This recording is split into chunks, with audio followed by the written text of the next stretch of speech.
Kemudian selanjutnya saya akan membacakan review CV singkat dari pemateri. Yang pertama ada dari Mas Chandra Febri Nugraha ya Mas? Mas Chandra Febri Iya, Mas. Nugraha ya.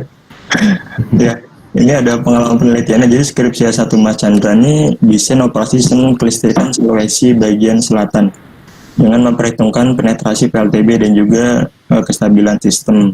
Dan ini ada pengalaman pematerinya. Ini karena biar singkat, ini saya masukkan hanya 4 saja. Sebenarnya ada banyak di CV-nya itu. Nah, ini juga Mas Fatin juga sebenarnya ada banyak, cuma ini saya singkat-singkat saja. Yang pertama itu ada skripsi S1-nya itu desain operasi sistem tenaga listrik modern dengan memperhatikan juga keandalan. Desain operasi baterai energy storage system berdasarkan stabilitas frekuensi menggunakan power factor and Python. Power factornya ini berarti kayak Dixel gitu berarti ya, Mas Wati? Atau Iya. atau apa? Oh, Dixel. Pakai desain. Oh ya, cocok. Nah, kemudian ini ada beberapa pengalaman dari pematerinya. Ada asisten dosen, nanti juga ada sebenarnya ada pemateri juga seperti itu. Tapi saya singkat jadi 3 seperti itu. Ya, kemudian nanti untuk sesi acaranya ini dibagi menjadi 3. Yang pertama tuh nanti teman-teman bakal dikasih tahu review dari Dixelen. Cerita singkatnya aja dari Dixelen, karena kemarin saya sempat nanya ke teman-teman mahasiswa beberapa universitas, saya sebar pertanyaan secara random. Ternyata masih banyak yang masih belum mengetahui apa itu Dixelen. Mungkin sebagian ada yang menggunakan etap, ada yang menggunakan Dixelen, atau sebenarnya banyak juga saya tanyakan mahasiswa dari power system itu yang tidak menggunakan keduanya gitu. Seperti itu. Nah, nanti dari Mas Fatin dan juga Mas Chandra akan menjelaskan secara singkat mengenai apa itu Dixelen. Kemudian nanti di setiap sesinya mungkin nanti ada pertanyaan. Pertanyaannya tadi ya bisa ditanyakan di kolom chat seperti itu. Kemudian nanti ada sesi setelah sesi pengenalan tadi, nanti sesi kedua itu ada sesi pengenalan dari aplikasinya. Tadi kan yang pertama kan penjelasan, nanti terakhir nanti ada sesi simulasi. Nah, dari sesi simulasi ini yang biasanya dari teman-teman itu rawan untuk error seperti itu. Nanti silakan nanti untuk misalnya ada kendala bisa bertanya langsung ke Mas Chandra dan juga Mas Fatin. Estimasi waktunya sebenarnya kurang lebih, ini nggak ada batasan waktu ya sebenarnya, nggak ada batasan waktu sebenarnya, secukupnya aja. Cuma kemarin itu setelah kita ngobrol itu kurang lebih estimasi itu sekitar 1 jam. Ya Mas Fatin, Mas Chandra, sekitar 1 jam kurang lebih. Ya, paling cepat 1 jam, Mas. Oh, paling cepat ternyata. Kirain paling lama. Ya udah kurang lebih 1 jam. Sebelum dimulai, saya ingatkan lagi ya, silahkan mendownload modul yang sudah disediakan ya di kolom chat nih. Dari panitia sudah ngirim berapa kali nih. Nah, silahkan di download terlebih dahulu.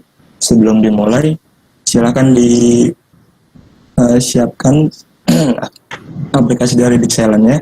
Kemarin tuh banyak banget teman-teman yang bertanya terkait dengan link buat downloadnya.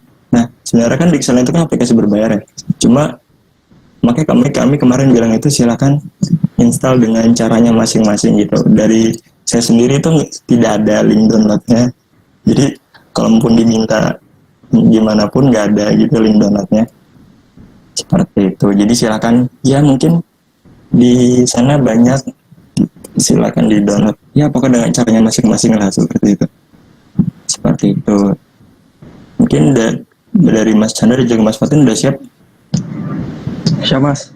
Siap, oke. Kalau udah siap nanti saya serahkan ke materinya karena saya juga pengen coba simulasinya seperti itu. Kepada Mas Fatin dan juga Mas Chandra kita serahkan. Oke, saya izin share screen ya. Nah, ini apakah sudah tertampil modulnya? Sudah siap. Sudah cek. Nah. Oke, bismillahirrahmanirrahim. Assalamualaikum warahmatullahi wabarakatuh. Selamat pagi teman-teman peserta webinar semuanya, dan terima kasih kepada teman-teman dari Cerita Teknik Elektro dan UPT dari Borneo Tarakan yang telah melakukan atau mengadakan webinar pada pagi hari ini. Nah, sebelumnya kenalin dulu, nama saya Chandra Febri Nugraha atau biasa dipanggil Chandra. Dan di sini ada teman saya, Mas Fatin ya, atau Mas Izzuddin Fatin Azhar. Nah, ini kami dari Teknik Elektro UGM angkatan 2016. Nah, pada pagi hari ini kami rencananya akan sedikit sharing pengalaman dan sharing pengetahuan kepada teman-teman semua terkait aplikasi Geeksilent Power Factory. Nah, tujuan dari sharing kali ini, kami harap di akhir sesi nanti teman-teman lebih mengenal apa itu Power Factory, lalu bisa menggunakannya untuk analisis dasar, dan apabila teman-teman ini berminat ya untuk lebih lanjut mempelajarinya, bisa menggali informasi lebih dalam lagi. Oke, nah di sesi sharing kali ini ada 3 poin utama yang akan kita sampaikan. Yang pertama, kita akan melakukan sedikit review atau pengenalan tentang software Geeksilent Power Factory. Nah, mungkin teman-teman di luar sana lumayan asing ya sama software Geeksilent Power Factory ini. Nah, terus yang kedua, kita akan coba langsung praktek nih. Caranya gimana kita bisa menggambar sistem tenaga listrik di software Power Factory dan melakukan input-input data di dalamnya. Nah, nanti di akhir sesi kita bakal melakukan simulasi bersama-sama, yaitu simulasi aliran daya. Oke. Nah, di sini kita akan coba review sedikit ya tentang Power Factory itu apa. Nah, jadi Geeksilent Power Factory atau Power Factory adalah suatu software simulasi yang dibuat oleh perusahaan asal Jerman yang namanya Geeksilent. Nah, software ini berfungsi untuk melakukan desain engineering atau desain teknis dari sistem kelistrikan, yaitu mulai dari sistem pembangkitan, penyaluran atau transmisi, distribusi, sampai sistem yang paling kecil, kelistrikan industri. Nah, mungkin selain Geeksilent Power Factory ini ada beberapa software sistem tenaga yang lainnya ya. Semisal itu ada ETAP, terus ada PSSE atau PowerWord dan sebagainya. Nah, mungkin di antara software-software tersebut yang paling umum digunakan di kalangan mahasiswa adalah ETAP ya. Nah, makanya di sini kami coba sedikit melakukan komparasi atau perbandingan fitur-fitur dari Geeksilent atau Power Factory sama ETAP. Nah, sebenarnya kedua software ini sama-sama bagusnya. Kalau dilihat dari kelengkapan fiturnya, itu sama-sama lengkap. Nah, cuman ada beberapa poin yang bisa kita highlight di sini. Untuk di Geeksilent Power Factory ada beberapa fitur yang tidak ada di software ETAP. Kalau di sini saya menemukan ada fitur optimal power flow, lalu analisis kontingensi, sama analisis small signal. Nah, berdasarkan pengalaman kami, ketiga fitur ini yaitu OPF, kontingensi, sama small signal, ini adalah fitur-fitur yang lumayan krusial dalam analisis sistem tenaga listrik yang skalanya lebih besar. Contohnya bisa sistem Jawa Bali, sistem Sulawesi, atau sistem yang lainnya. Jadi secara singkat, di sini kami bisa bilang kalau Geeksilent Power Factory ini lebih cocok atau lebih umum digunakan pada sistem yang skalanya besar atau sistem yang mencakup beberapa daerah seperti itu. Nah, tapi pada akhirnya ini semua kembali ke teman-teman ya, tergantung preferensi dan kebutuhan teman-teman dalam melakukan analisis ataupun simulasi. Nah, secara pribadi, kami ini menggunakan software Geeksilent Power Factory dibandingkan software-software yang lainnya. Nah, di sini kami melakukan pemilihan tersebut karena ada beberapa poin ya, atau alasan-alasan kenapa kami menggunakan software ini. Yang pertama tadi sudah kita singgung adalah fitur analisisnya lebih lengkap daripada software-software pesaingnya. Lalu yang kedua, sistem Power Factory ini menggunakan database. Artinya kita bisa melakukan pengolahan data secara lebih cepat dan lebih terstruktur. Lalu yang ketiga, ini salah satu fitur favorit ya. Ini bisa dilakukan integrasi dengan bahasa pemrograman seperti MATLAB ataupun Python. Nah, jadi dengan dua software ataupun dua bahasa pemrograman ini, kita bisa melakukan simulasi lebih singkat dan lebih cepat. Lalu yang keempat, range kompatibilitasnya sangat luas, mulai dari industri, sistem penyaluran, sampai sistem yang paling besar. Dan satu poin tambahan dari kami adalah Geeksilent Power Factory ini lumayan populer di kalangan operator-operator sistem tenaga listrik. khususnya di Indonesia, yaitu dari PLN ya. Oke. Nah, mungkin untuk sedikit pengenalannya itu aja ya. Nah, mungkin di sini kita akan langsung masuk aja ke softwarenya untuk melakukan sedikit tour gitu ya. Nah, ini coba saya ganti ke Power Factory-nya langsung. Nah, ini apakah sudah kelihatan? Kelihatan, Chan? Udah ya? Nah, mungkin teman-teman ini bisa beralih ke softwarenya langsung aja ya. Oke, tunggu kasih waktu. Oke. Coba. Nanti misalkan pertama kali membuka, tampilannya akan polosan seperti ini.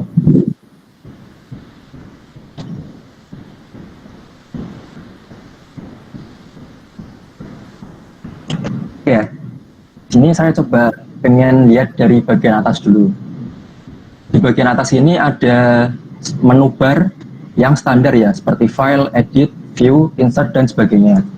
Menu-menu yang di atas ini biasanya lebih komplit daripada icon-icon bar yang ada di bawah sini. Nah, ini masih terlock ya, atau belum bisa kita klik. Nah, untuk bisa mengakses fitur-fiturnya, kita akan coba membuat satu file project yang akan kita kerjakan. Nah, caranya kita tinggal pergi ke file, terus ke new, dan project. Saya ulangi ya, file, new, project.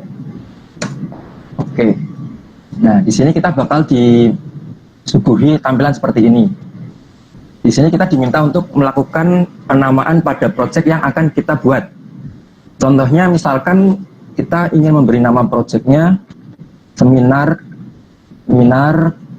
PF atau seminar Power Factory.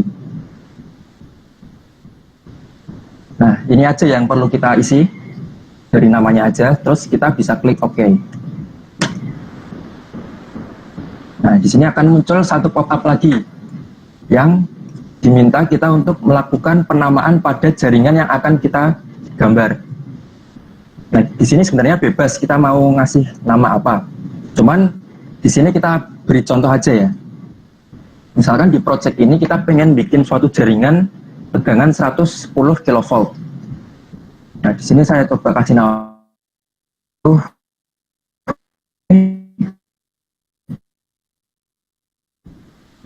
jaringan 110 kV. Nah, kalau udah, di sini ada beberapa pilihan yang bisa kita atur. Tapi di sini saya pengen menekankan di bagian ini ya, nominal frekuensi. Nah, jadi kan di sistem tenaga listrik di Indonesia ada suatu aturan kalau frekuensi sistem itu harus dijaga pada 50 Hz. Nah, makanya di sini kita menggunakan standar 50 Hz juga. Mungkin beberapa negara di luar negeri itu menggunakan frekuensi yang berbeda ya. Ada yang 60 Hz. Cuman di sini kita pakai yang 50 Hz aja. Nah, terus kita OK aja. Nah, setelah kita bikin project sama jaringannya, kita akan dimunculkan tampilan seperti ini. Tampilan di mana kita sudah bisa melakukan menggambar ataupun melakukan analisis yang lainnya ya. Nah, coba kita lihat dari ribbon yang ada di atas ini ya. Baris di bawah main menu. Ini ada beberapa tombol yang lumayan penting yang bisa kita gunakan. Nah, cuman di sini saya pengen meng-highlight beberapa tombol saja. Semisal kita lihat yang paling kiri ini, namanya Open Data Manager. Nah, apabila kita klik, akan muncul pop-up seperti ini. Nah, ini adalah sistem database dari Dixaland Power Factory. Jadi dia konsepnya adalah seperti File Explorer pada Windows ataupun Finder pada macOS ya. Jadi ini bentuknya seperti pohon. Misal kita punya project yang namanya Seminar Power Factory, ini kita bisa pencet tanda positif atau plus untuk melihat data-data yang ada di dalam project tersebut. Dan ini lumayan detail dan lumayan banyak. Cuman kita lihat secara umum aja ya. Nanti kalau udah kita close saja. Terus ke bagian yang kedua nih, di sebelah kanannya ada yang logonya berbentuk kacamata. Ini namanya Edit Relevant Object for Calculation. Apabila kita klik di sini, maka akan muncul beberapa tombol tambahan. Nah, tombol-tombol ini adalah beberapa komponen yang telah kita tambahkan pada sistem yang kita buat. Nah, cuman karena kita di sini belum menggambar apapun, jadi yang muncul di sini hanya terbatas pada beberapa opsi saja. Itu. Terus yang tombol yang selanjutnya ada tombol yang berbentuk panah ke bawah, ada 3 panah ya. Namanya calculate load flow. Tombol ini kita gunakan untuk melakukan analisis aliran daya yang akan kita lakukan pada akhir dari sesi ini. Lalu di sebelahnya ada untuk analisis hubung.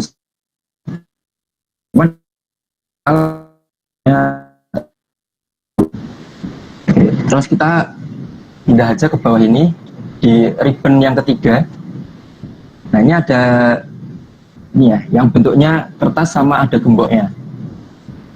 Nah, ini fungsinya adalah, nah, freeze mode ini apa? Semisal kita sudah menggambar suatu sistem di tampilan yang paling besar ini ya, di main display ini. Nah, apabila kita tidak ingin melakukan pengubahan ataupun tidak sengaja melakukan pengubahan, kita bisa melakukan atau mengaktifkan freeze mode atau mode beku ya. Jadi dia gambarnya tidak bisa diedit lagi. Oke, terus yang kedua ini ada tombol zoom in seperti biasa. Lalu untuk yang gambar ini adalah zoom all atau zoom out. Dan beberapa tombol yang lainnya yang akan kita singgung pada simulasi ataupun saat kita menggambar. Oke, terus di sisi kanan ini ya, ada beberapa simbol-simbol sistem tenaga listrik ataupun komponen sistem tenaga listrik.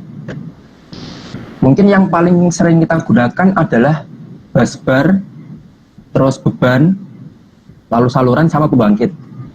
Nah, untuk busbar sendiri ada beberapa pilihan yang bentuknya garis ini ya, terminal ataupun busbar, ada beberapa macam.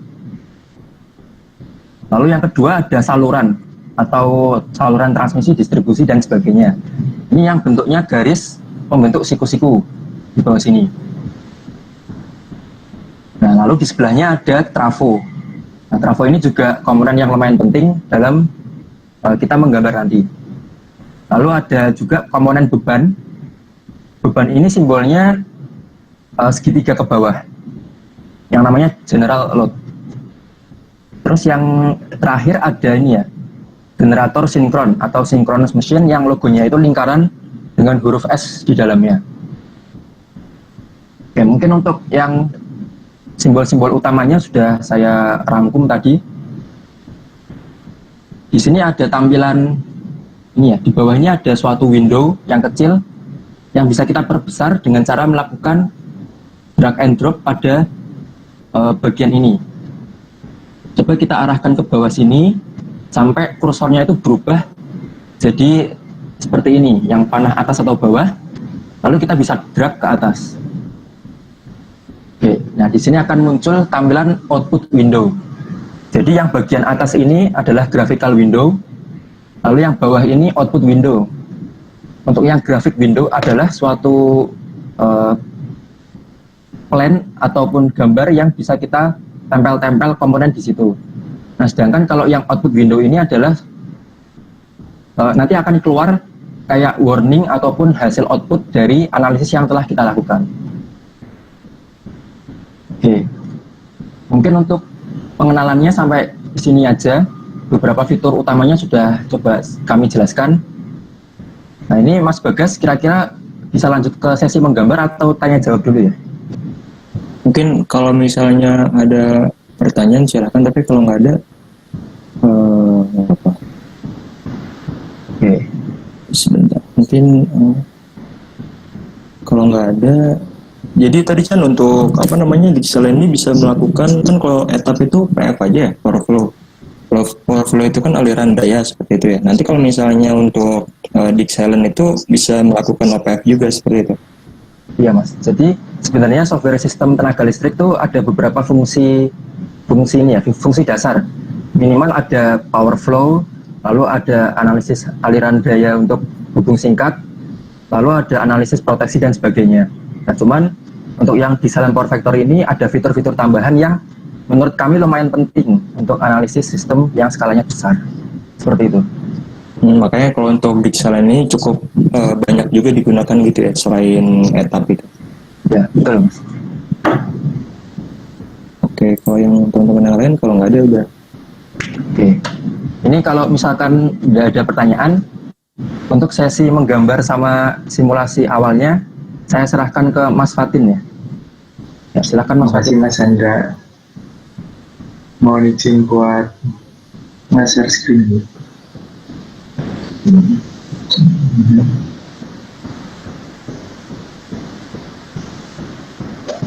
Oke. Sebelumnya tadi sudah dijelaskan oleh Mas Hendra beberapa bagian-bagian yang ada di Excellent Factory. Ini apakah sudah terlihat, Mas? Sudah Mas. Sudah.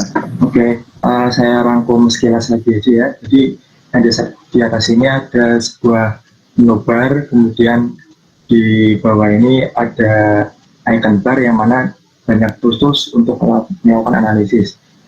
Nah, untuk analisis yang lain, misal kita ingin melakukan analisis seperti aliran daya, hubungan singkat, itu kita bisa akses di tombol yang ini, yang panah warna hijau. Nah, di sini itu ada beberapa opsi-opsi tools yang bisa kita gunakan. Misalnya seperti tadi yang ada analisis kontingensi, ada post dinamik, ada RNS, dan masih banyak lagi.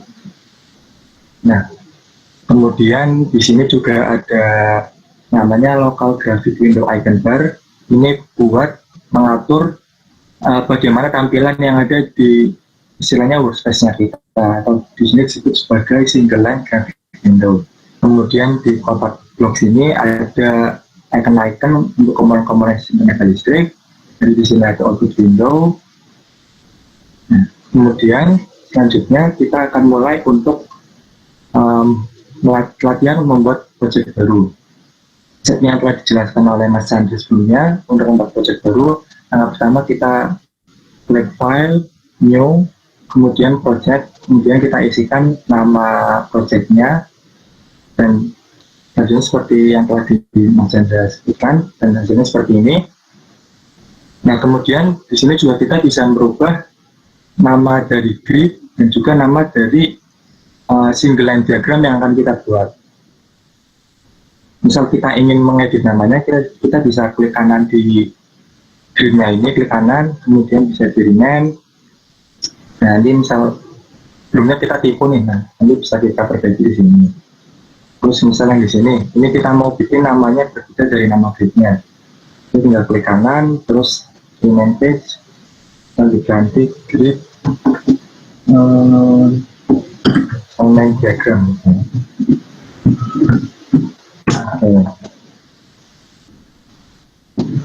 Nah, kemudian di sini tuh di Excellent kita juga bisa menggambar sebuah single line diagram dengan cara istilahnya apa ya, kayak menjiplak dari single line diagram yang sudah ada. Jadi kayak misal anak-anak SD gitu, kalau mau gambar terus ada kertas, nanti ditempelin di kayak slip wrapping-nya, nanti digambar ulang seperti itu. Nah, untuk caranya ini kita bisa mengklik tombol yang seperti simbol sigma. Nah, kemudian kita buat visible untuk opsi yang background. Kita tarik ke kanan, jadi diklik 2 kali atau ditekan tombol yang geser ke kiri ini. Nah, ini. Kemudian untuk menemukan gambar yang akan kita masukkan, ini kita bisa masuk ke configuration, kemudian di layer ini kita ubah layernya ke background. Nah, seperti ini. Kemudian berikutnya adalah kita menentukan letak file yang akan kita masukkan dengan klik di tombol 3 titik ini. Klik, kemudian kita arahkan ke tempat file yang mau kita masukkan.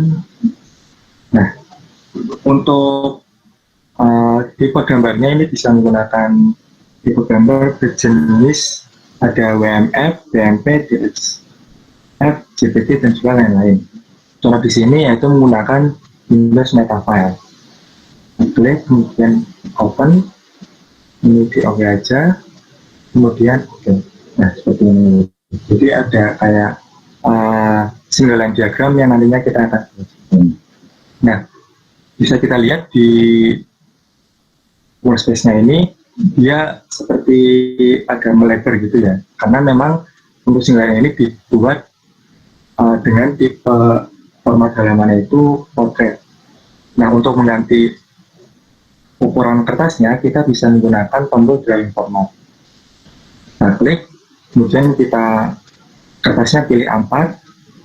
Nah kemudian untuk drawing size-nya kita pilih portrait.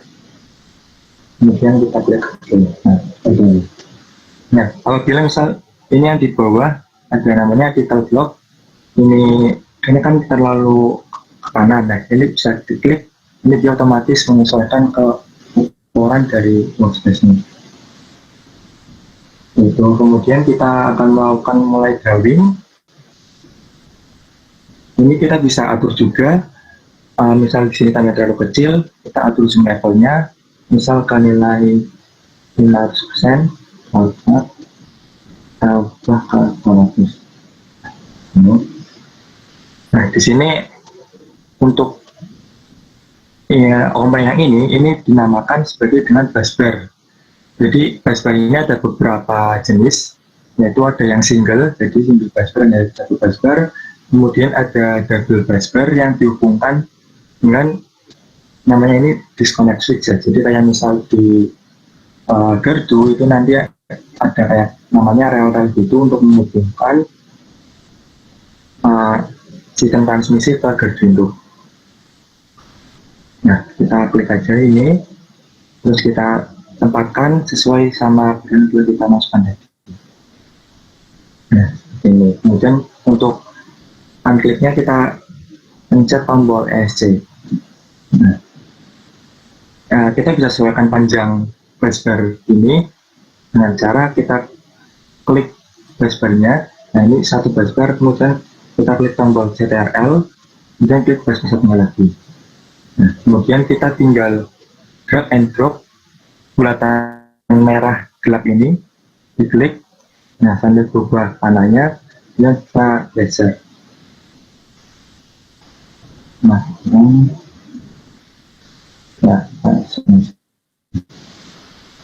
dan kemudian yang untuk yang lain kita masukkan graph,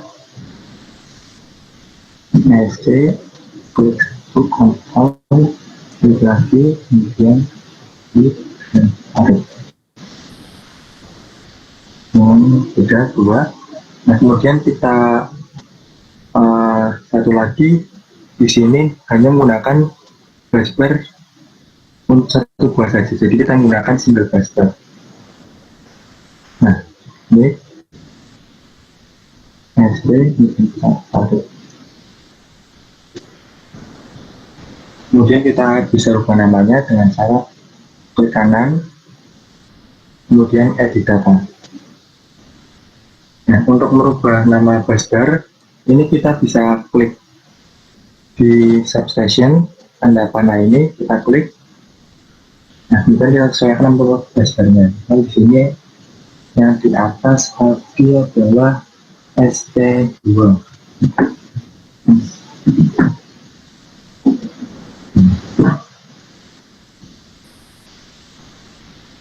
Oke, misal di sini nama busbarnya S01.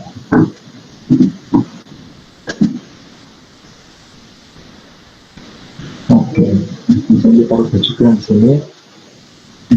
Untuk edit data kita juga bisa melakukan klik 2 kali pada komponen. Nah, nanti langsung masuk ke edit data. Jadi karena ini tadi saling terhubung, maka dia akan terhubung ke substation yang sama. Jadi kita tidak perlu merubah nama substationnya juga.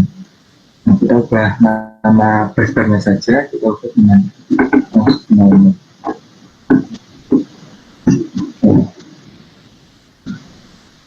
Yang lain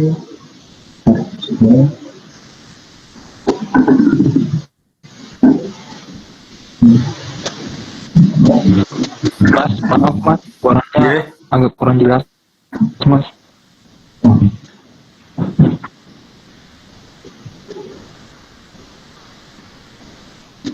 Halo, tes. Apakah sudah jelas? Mas?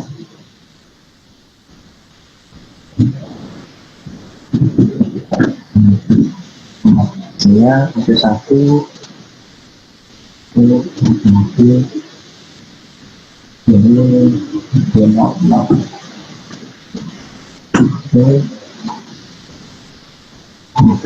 ini kita buka dengan ST3.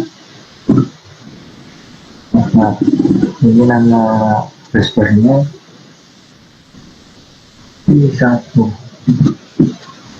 Nah, asosiasinya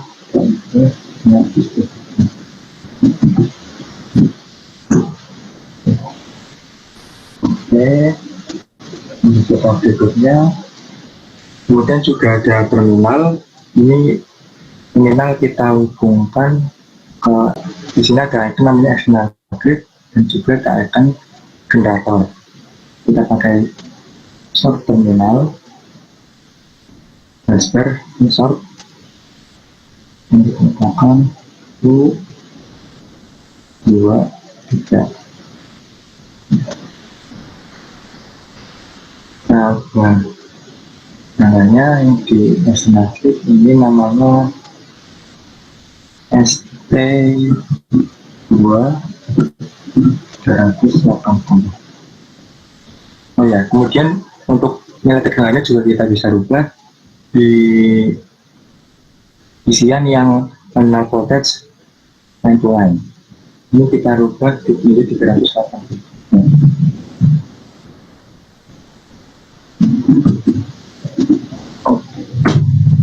Oke, di bawah sini ada N dan 2, N dan nilai tegangannya adalah 10 volt. Oke,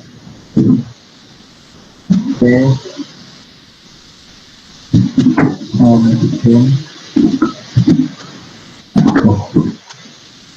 nilainya 10 volt. Sebenarnya nanti terlewat, kita cek juga tegangannya besar ini. Kita sudah sesuai dengan inputan yang kita inginkan. Ini sudah 10 volt, 110 volt, 110 volt. Ini untuk menggambar whisper dan juga substation seperti ini. Kemudian kita lanjutkan untuk membuat saluran. Untuk membuat saluran, kita bisa menggunakan icon yang ada di drawing toolbox, yaitu icon yang seperti garis ini, atau yang dinamakan dengan line. Jadi kita klik iconnya, kemudian kita tempatkan. Nah, line itu bentuknya yang seperti garis ini ya. Jadi garis ini ada double line, ini 1, 2, 3, 4. Yang ini ada 9, ada 5 buah line. Kita tempatkan, klik. Nah, terus dihubungkan ke raspberry yang atas. Ini tinggal pilih saja mau ditempatkan di mana. Ini sama aja, ini sama dulu. Terus raspberry yang satunya. Oke. Nah, ini kan kalau kita tidak ngeklik tombol EC masih ada lainnya, jadi langsung bisa kita tempatkan. Ini.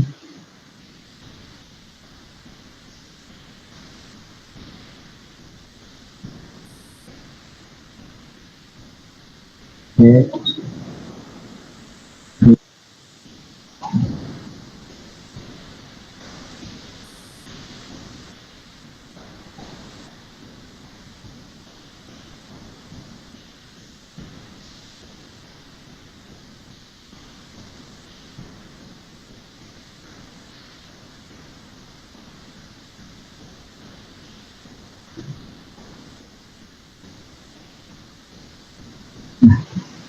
Untuk lainnya sudah kita cari semua.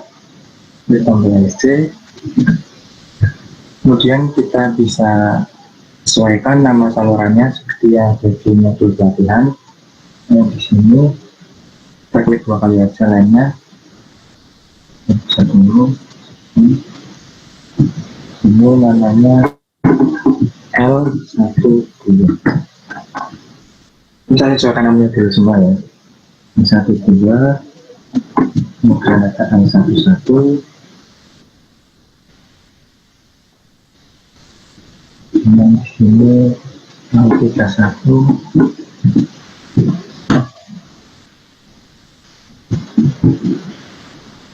Kita coba akhir satu L21. Oke. Nah, kemudian poinnya nomor 15 ini membuat tipe saluran baru dan si parameter berikut. Oke, misal kita mulai dari L11 dari yang paling pojok. Nah, panjang salurannya kita bisa isi di bagian yang parameter length of line. Di sini L11 panjangnya 15 km.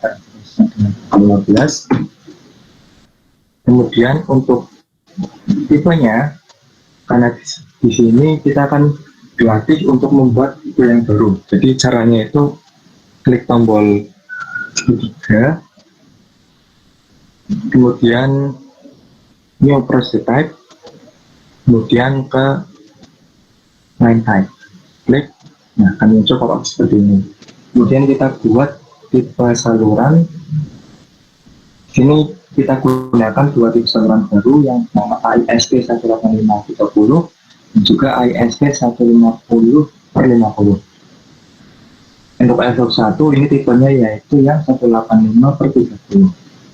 ISP nah, itu seperti ini. Untuk mulai rating tegangannya yaitu 120 volt, 123, kemudian rating bareng 0,535, isi 0,535. Nilai frekuensinya kita sesuaikan sama dengan nilai frekuensi dari grid. Mungkin karena ini aluminium steel RST, jadi layarnya bisa kita buat juga sebagai overhead line.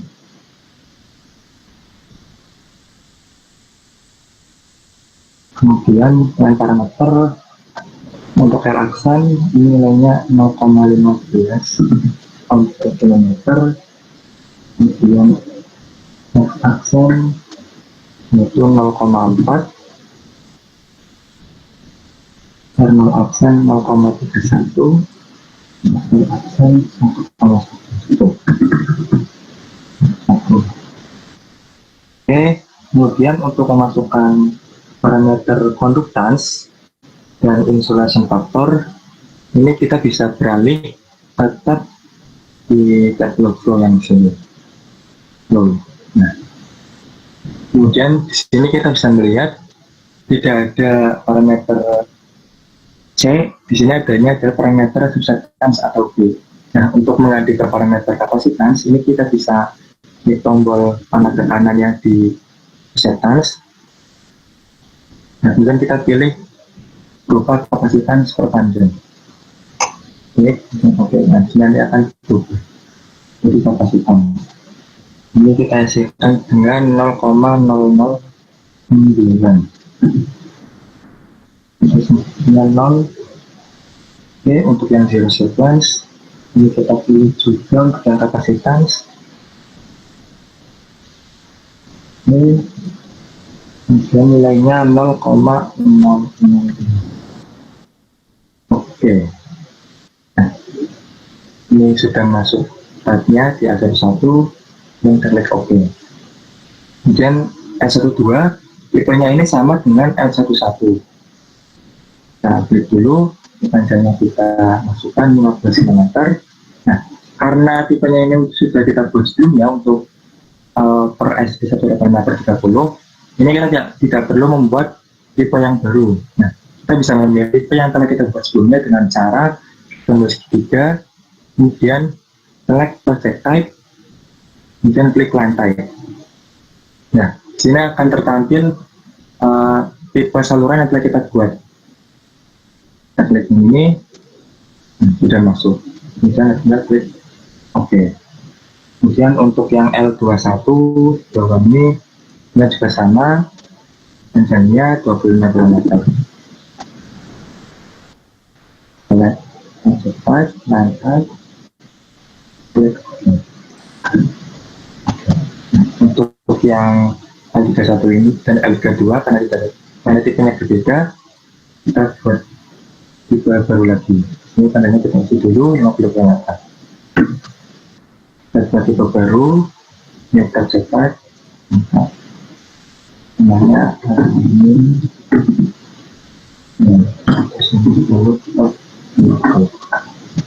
tandanya 110 km.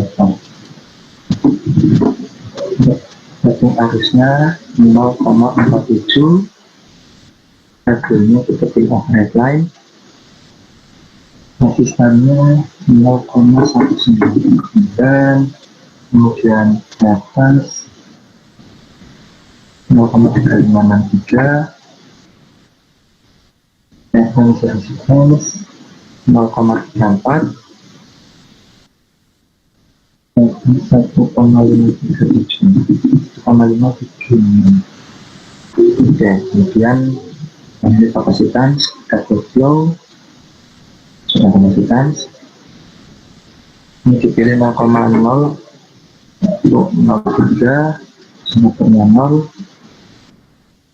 Kapasitas resistance ini 0,052. Oke, 0,052. Nah, karena tadi kan saya salah input ya, jadi harusnya 0,0052, saya masukkannya 0,052.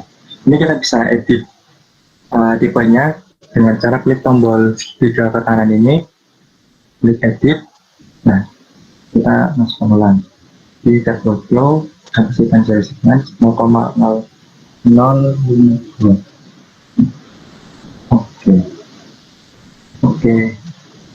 Ada satu sudah, kemudian ada kedua, dua kali, kemudian diganti 50 km.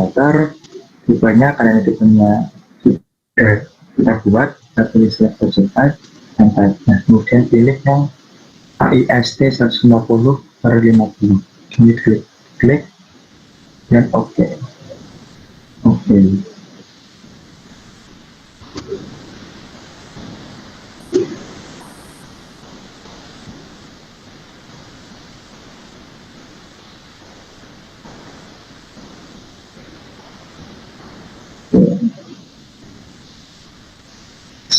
Selanjutnya kita akan menambahkan komponen trafo. Jadi kita pilih komponen trafo. Di sini untuk trafo ada beberapa jenis trafo. Ada yang 3 winding transformer, kemudian ada 2 winding transformer, dan juga ada booster transformer. Ini kita akan gunakan yang 2 winding transformer atau 2 winding transformer, yang kita tempatkan sesuai dengan belakangnya tadi. Ini kanan, kemudian OK. Nah, tadi kan sebelumnya kenapa? Nah, sebelumnya kan di sini hanya ada 4. Nanti kalau misal kita menambahkan komponen baru untuk terhubung ke busbar, dia akan otomatis menambahkan. Jadi akan pop up, kita bikin keginian baru, sini 5, kita copy aja. Nah, terus muncul, kita hubungkan ke pengenam ini. Oke. Terus tadi ada lagi yang bawah ini.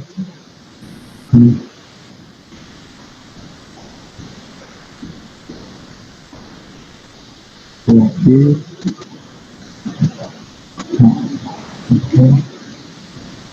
angka yang di bawah. Sudah aja. Terus kita namakan sesuai dengan yang ada di modul. Di atas dinamakan dengan P1 kali P1. Nah, nanti semua dulu namanya yang di bawah ini namanya PP1 dan PP2. Ini PP1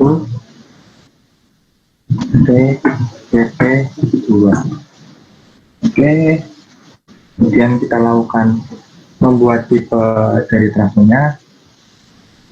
Kita mulai dari P1 lagi tipe, karena punya tipenya kita buat dulu tipenya yaitu dengan new project type, klik nama tipe yang untuk ini yaitu namanya T310 150 NPA, artinya transformer 3 fase. Kemudian rated powernya 150 NPA, setengah Hz. Untuk tegangan api setnya yaitu 388 volt, tegangan low voltage-nya yaitu 190 volt. Voltage buka ini nilainya yaitu 9,5%, losisnya 39 watt. Buka 0 ini kali 60%, buka R0 kali dengan 1,2%. Dan untuk parameter yang lain ini kita isi double flow. Nah, kemudian untuk no load current isi 0,1%, kemudian no load losses 15 kW. Kemudian exchanger kita beralih ke di subtab yang exchanger. Ini additional voltage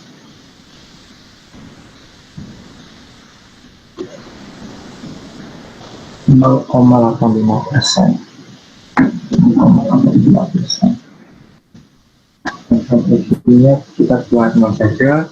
Biasanya nilai minimumnya yaitu beratnya nih mungkin nilai dari minus 9 sampai 9. Ini sudah dulu semua. Oke. Kemudian untuk trafo yang lain sini PP1 buat tipe baru di project type namanya adalah P110 10 60 powernya 60 ampere, 50 Hz, dengan OP-nya 112,5, IP-nya 10,5 volt, positive voltage 7%, auto losses 150 kW, kanal 12%, kanal 1,2%. Terus pindah ke flow, no current 0,078, megawatts 31,51 watt. Setelah exchanger additional voltage 2,5%. Resolusinya 0, fusion 1,5 maksimalnya. Oke. Untuk TTP2 ini tipenya sama dengan TTP1. Jadi karena tipe sama berarti kita buat dengan tadi aja di select kita. Dan pilih yang P11 0 per 10 60 ampere. Oke. Sudah. Oke. Oke, lanjut. Kemudian kita akan menambahkan generator. Ini generatornya berupa generator sinkron atau synchronous machine. Nah, satu itemnya mesin ini ada di sini, di sini. Nah, klik dulu, klik, tempatkan, klik, untuk diarahkan ke terminal. Itu terus satu lagi, klik ya. Oke, namanya kita silakan dulu. Yang di kanan ini namanya gen 1, yang di kiri gen 2. Oke, terus buat tipenya ini hanya satu tipe yang digunakan, yaitu namanya 4 AGD. Masuk dulu tipe sama klik segitiga, kemudian ini prototype. Nama tipenya ini 46 RPA BT. Nominal apparent power 46 MVA. Tegangannya 10,5 kV. 10,5 Horsepower atau power factor-nya 0,8. Komisinya UN. Kemudian kita ke data workflow. Nah, saya ubah synchronous reactance SD 2,349, XQ 2,136. Oke, reactive power limit min dari 0,44, ini 0,44, maksimumnya 0,4. Oke, reactance X0 0,076, 0,006, 0,155, kedua 0,039. Oke, untuk parameter yang lain, nah coba kita cari dulu yang di, nah ada di sini di RMS simulation untuk subtransient dan constant. Nah, di subtransient reactance. Kita ubah dulu XQ aksen 0,219, aksen yang singkat saja, aksen 0,169. Oke, baca. Oke, STR dirubah ke 0,002. Kemudian ini tetap.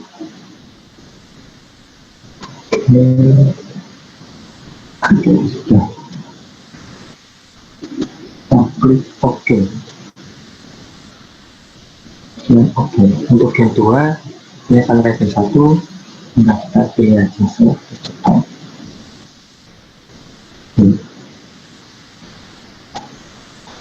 Oke. Oh ya, ada yang terlewat, itu mode of local voltage controller. Ini kita rubah dengan voltage controller. Kita berflow voltage. Oke, ini sudah sama. Oke, lanjut menambahkan external grid. External grid ini jadi kayak sumber tenaga listrik dari utilitas, contohnya misalnya dari PLN. Tambahkan ikonnya ya yang ini di jering-jering snowflake di saja, kemudian dihubungkan ke terminal bawah. Ini misal ingin digeser biar dipaskan, klik magnet-nya, kemudian kita klik dan drag ke bawah and drop. Malah kemudian terus untuk meternya di 2 kali, aspeknya yaitu SL atau bus. Nanti tipe-tipe bus akan dijelaskan di simulasi lain. Kemudian outnya set point itu 1,02, titiknya 0 derajat. Kemudian kita beralih ke tab PDG User Circuit. Kita pilih mulai SK Max ini 8000 MPa, kemudian setelah sending buat menjadi 1000 MPa. Oh ya, namanya bin ganti, kembali ke basi data, kemudian namanya jumping jadi XT terus kita pilih oke. Sekarang mudah beban. Nah, di sini memakai general load. Ini kita klik.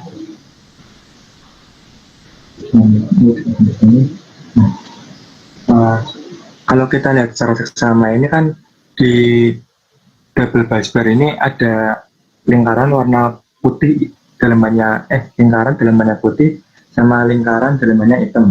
Ini menandakan komponen kita itu terhubung ke busbar yang mana, yang atas atau yang bawah.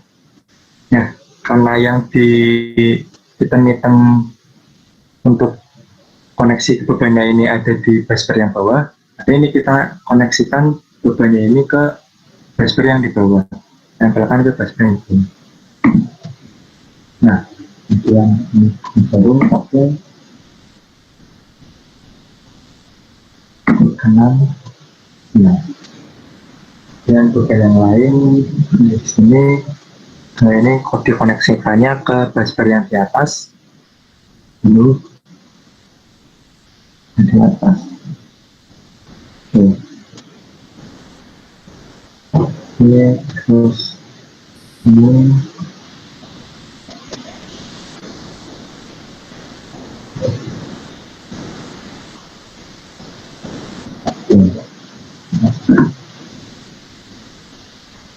dirubah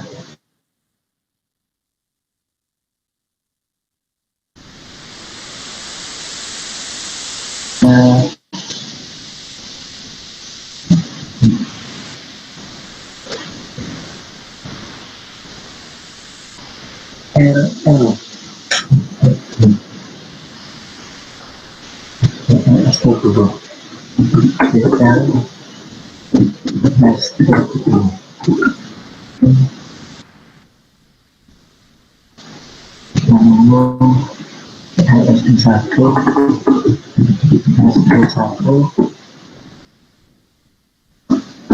di bawah kanan ke SD kedua ada SP dan 2 kiri ke SD ke-1.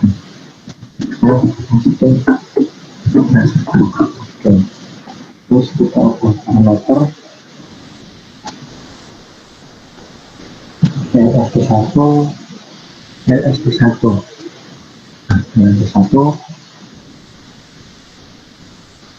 di table flow. Kita ubah dulu input modenya menjadi P-cosV agar kita bisa memasukkan nilai active power dan juga nilai power factor-nya.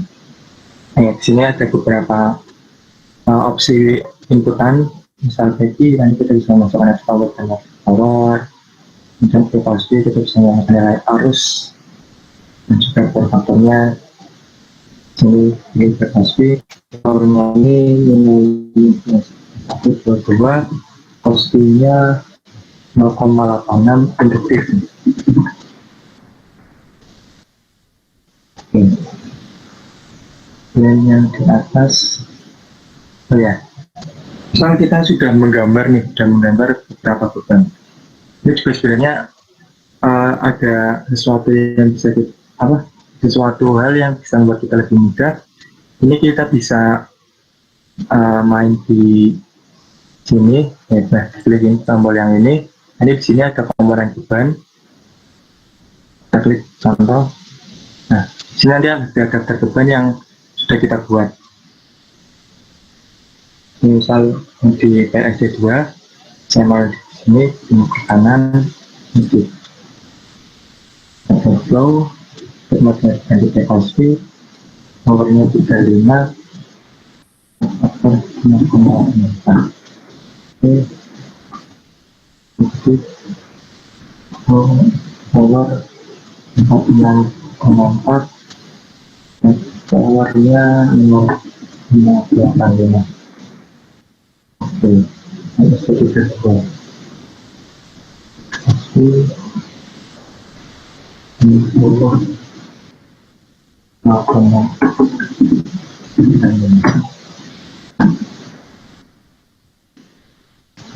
ini semua hilang. Jadi kita sudah membuat pemilihan diagramnya. Kita bisa hilangkan tadi background yang telah kita masukkan biar tidak lebih-lebih lagi di tombol layers atau yang belum menyelesaikan saja. Ini backgroundnya kita balikan lagi ke kolom yang invisible. Dengan kanan untuk backgroundnya sudah hilang. Kemudian misal di sini kita ingin memberikan semacam watermark gitu, 9 diagram yang kita buat. Ini mau dinamakan objeknya apa, sama icon dari perusahaan atau institut apa. Ini kita caranya itu dengan klik bloknya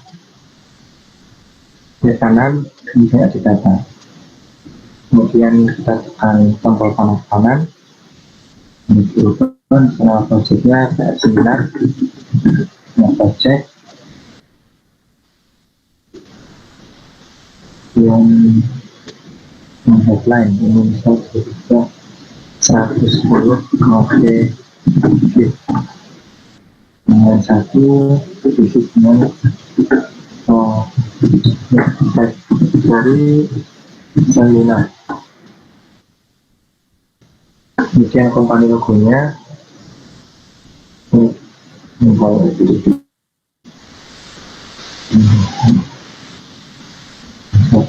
mau pakai logo ini buka.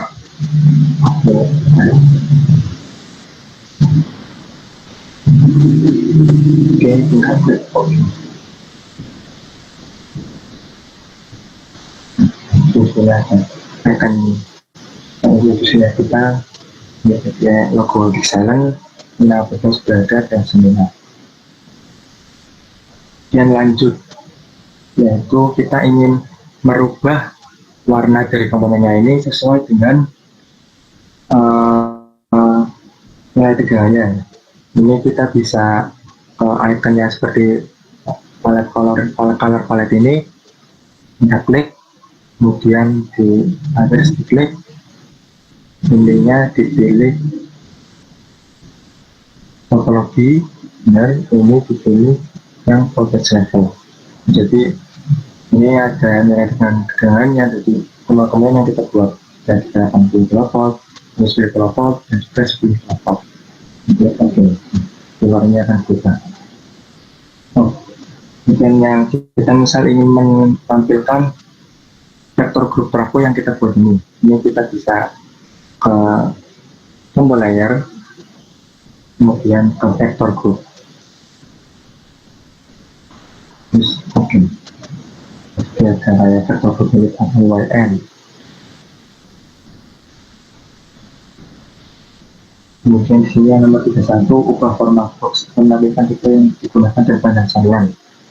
Ini di sini lagi 500. Nah, misal di sini ini kita ingin menampilkan juga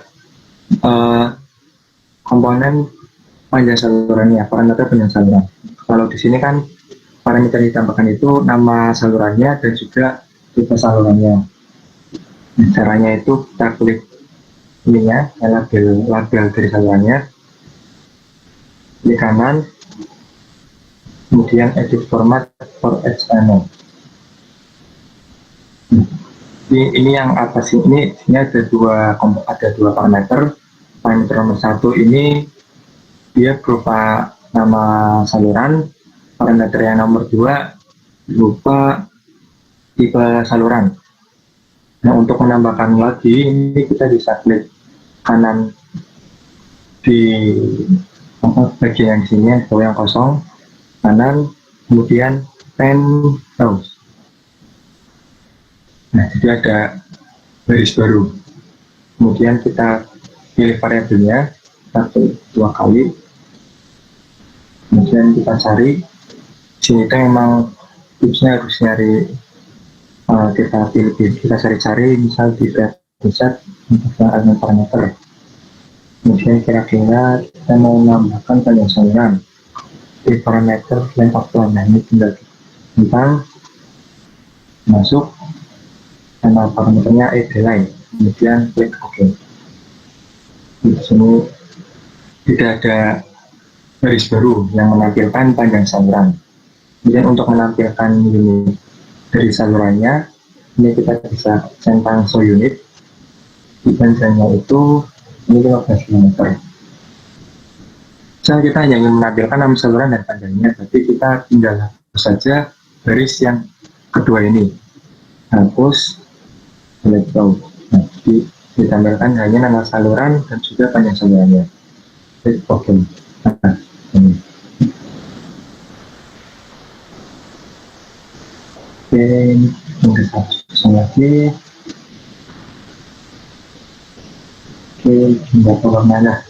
Karena tadi kita udah membuat pewarnaan dari komponen berdasarkan nilai pegangannya, maka kita juga perlu membuat legenda dari warnanya, jadi agar mudah dipahami oleh yang membaca 9 diagram yang kita buat. Ini kita klik tombol ini, namanya color legend block, klik aja. Nah, jadi muncul ini di sini. Ini masukkan. Nah, jadi ada legenda warnanya. Ini kita silakan aja, ini pindah, tinggal di drag and drop. Oke, ini pindah di sini. Kemudian misal kita ingin melakukan verifikasi data, kita juga bisa melakukan dengan tools yang namanya data verification function. Misal ternyata ada data yang belum dimasukkan. Ini ada di tab tools data verification. Misal kita ingin melakukan dokumentasi data, ini juga ada di menu output, kemudian documentation of data. Ini bisa dicari sendiri ya, untuk documentation juga documentation of data. Kemudian untuk berikutnya yaitu misal kita ingin mengekspor single diagram yang sudah kita buat, nanti kita ingin cantumkan ke laporan tugas atau semacamnya. Ini di Power Factory dia memfasilitasi dengan fitur ekspor gambar, jadi tidak perlu kita screen capture bagian ini. Kan kalau kita screen capture di sini nanti ada titik-titik di sini. Dan juga keunggulannya dari jika kita langsung mengekspor dari desain Power Factory, ini dia kualitasnya lebih HD gitu lah di sini. Caranya di file, kemudian ekspor. Kalau saya mau ekspor sebagai Windows Meta, namanya misal lagi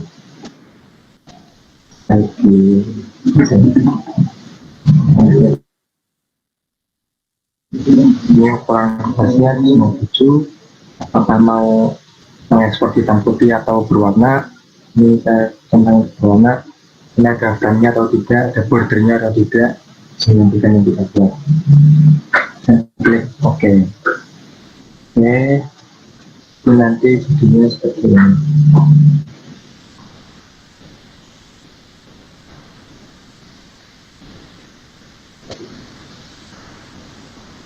Biasanya ada di folder kemudian seperti kita seperti ini tadi SLD yang sudah dibuat.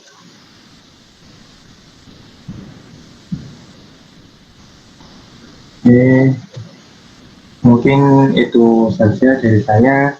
Silakan mungkin kalau ada yang mau bertanya mengenai menggambar single line diagram di Pixel, silakan jangan di kolom chat.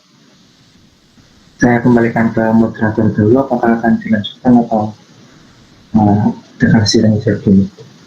Terima kasih Mas Fatin. Jadi tadi sempat ada yang bertanya. Tadi saya tadi bertanya.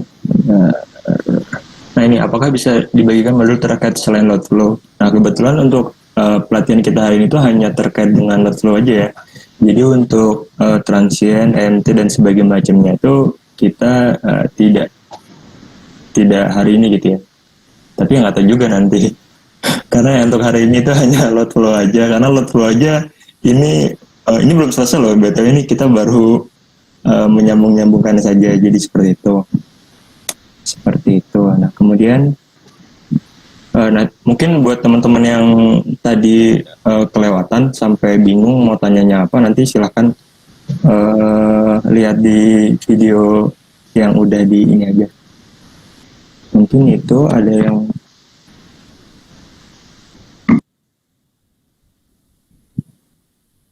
seperti itu. Nah tadi Mas, kalau nggak ada saya yang tanya aja. Tadi kebetulan kan saya coba. Nah itu tuh Mas Mat, kan bisa di-share lagi nggak untuk apa namanya? Oh ya. Oke, ini Mas. Nah tadi tuh yang saya nggak bisa nunjukin sih. Tadi tuh yang perbedaan yang titiknya itu misalnya itu kan sekarang diwarnain hijau ya. Tadi kan ada yang titiknya diwarnain hitam sama yang ini itu perbedaannya apa tadi? Nah ya. Ini sama ini ya Mas. Nah jadi di sini itu kalau kita pakai table busbar, penggunaannya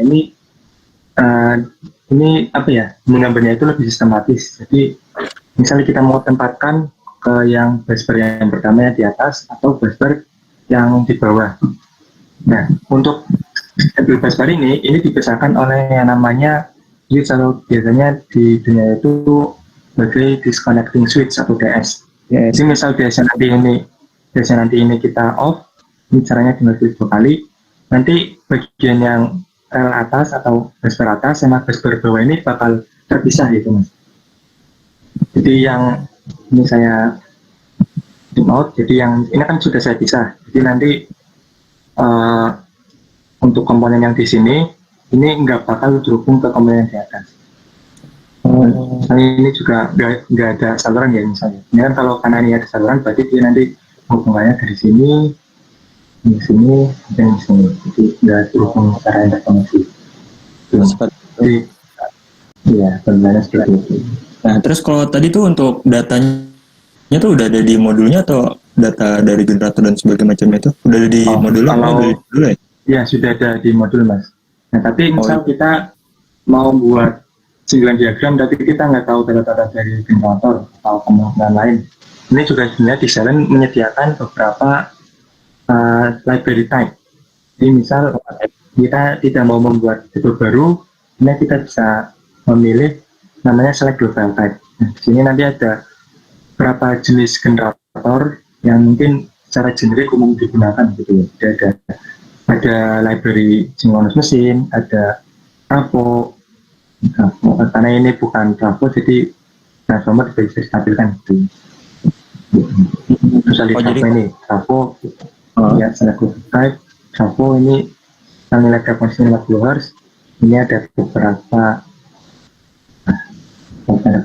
library gitu. Oke, seperti itu. Oke, terima kasih Mas Fatin. Mungkin kalau nggak ada, boleh nanya harga aplikasinya.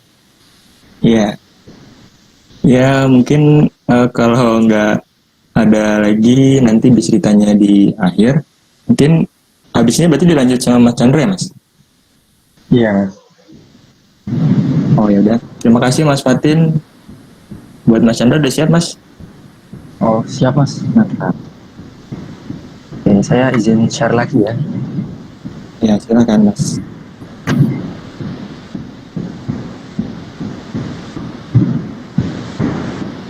Nah, ini apakah sudah tertampil di layar? Sudah Mas. Oke, tadi sebelumnya kita udah belajar banyak ya, caranya gimana kita menggambar single line diagram.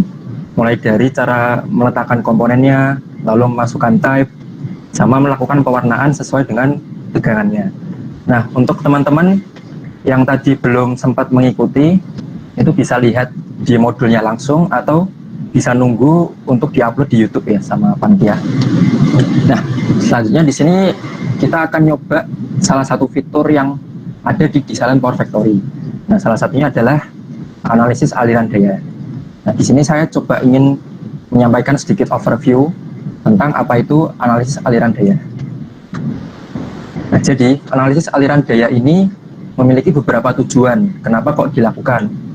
Nah, beberapa alasan tersebut. Yang pertama adalah kita dilakukan simulasi analisis aliran daya ini berfungsi untuk melakukan penentuan besar atau sudut tegangan dari komponen bus pada single line diagram.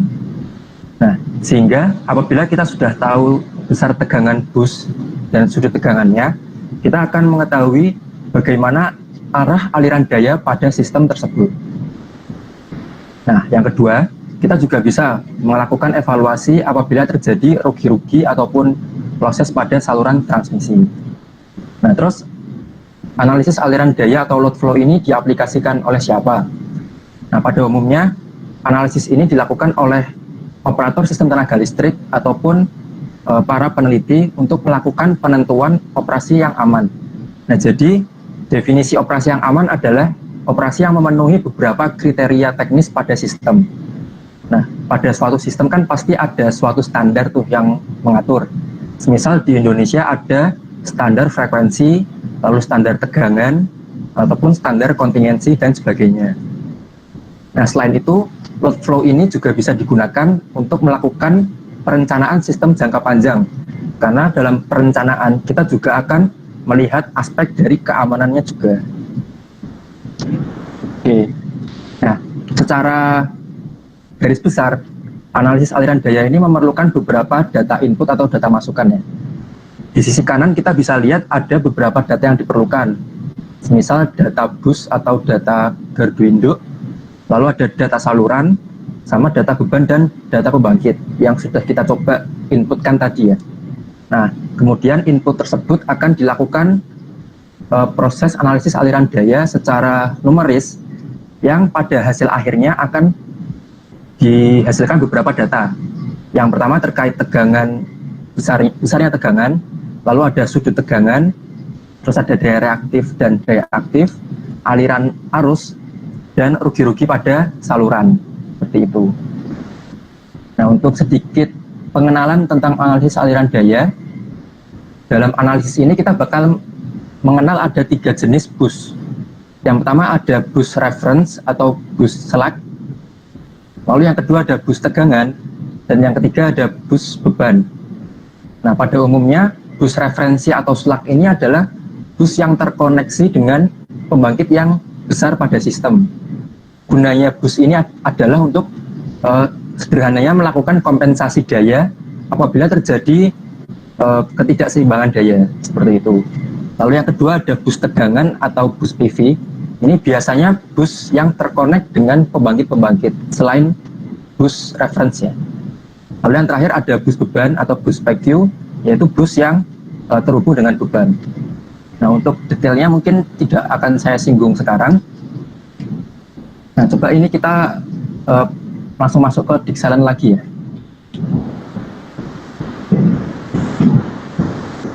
Nah, apabila tadi teman-teman masih membuka project yang sebelumnya, maka tampilannya akan seperti ini.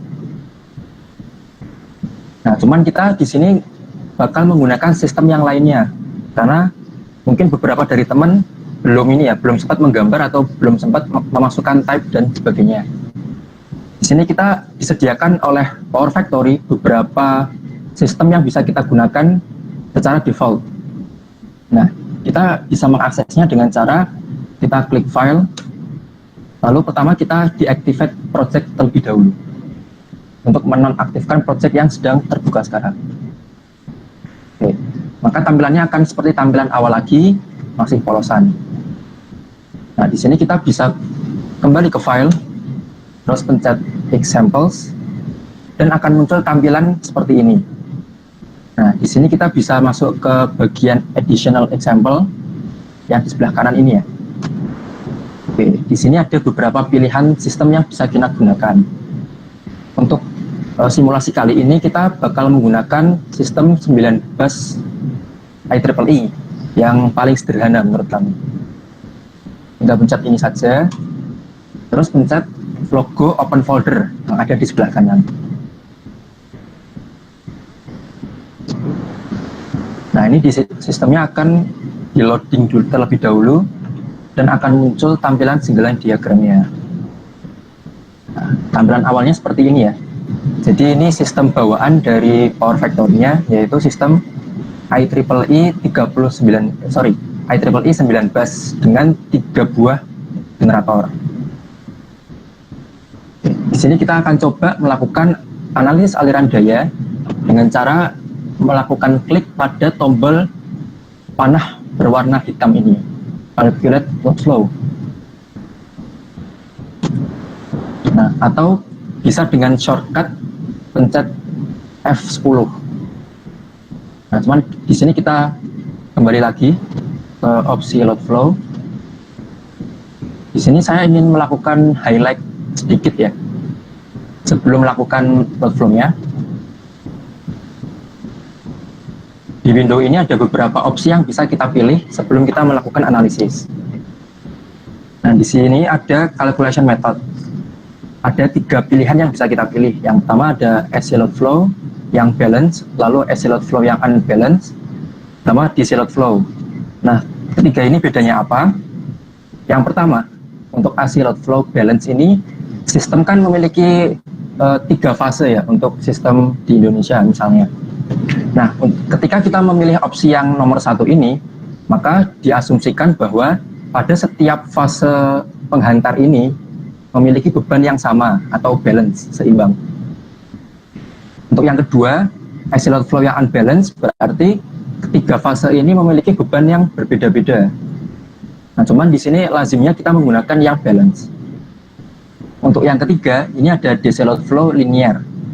DC load flow linear ini pada hakikatnya sama seperti AC load flow, cuman dia lebih sederhana karena hanya menggunakan atau mempertimbangkan aliran daya aktif saja, tidak dengan daya reaktif. Nah, terus di sini ada opsi yang kedua, ada reactive power control. Nah, opsi ini akan muncul apabila kita menggunakan salah satu dari AC load flow. Misalnya kita menggunakan DC load flow, dia tidak akan bisa dipilih karena DC load flow tidak mempertimbangkan daya reaktif. Di sini ada pilihan yang pertama dan kedua adalah automatic tap adjust of transformers sama automatic shunt adjustment. Nah, dua opsi ini biasa digunakan untuk operasi. Tujuannya apa? Tujuannya adalah untuk memperbaiki tegangan pada bus-bus sistem. Apabila terjadi kenaikan beban, maka bus itu kan pasti akan mengalami tegangan yang lebih rendah. Nah, solusinya kita bisa menggunakan tap pada transformer atau menggunakan shunt adjustment. Tapi di sini kita tidak menggunakan dua opsi ini. Lalu yang terakhirnya ada opsi consider reactive power limits.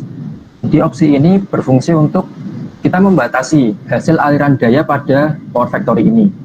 Karena pada setiap pembangkit itu memiliki beberapa batasan. Misal ada suatu pembangkit ini memiliki kapasitas sekian MW.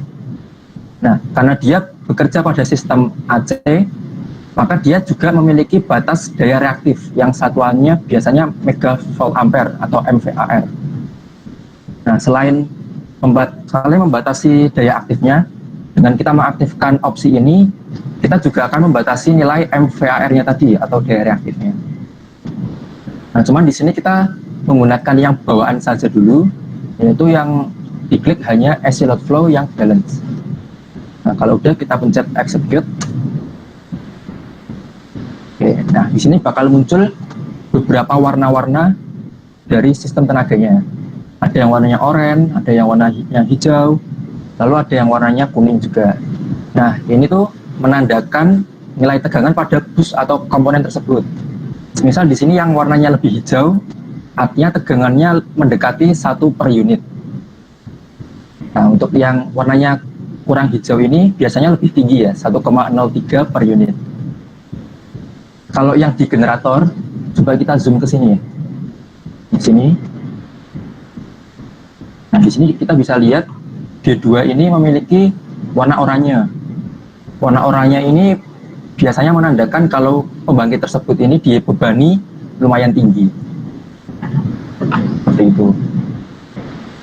Nah, di sini kita bisa melakukan sedikit aktivitas ya. Coba kita kembali ke G2 lagi atau pembangkit yang kedua dengan cara ngezoom.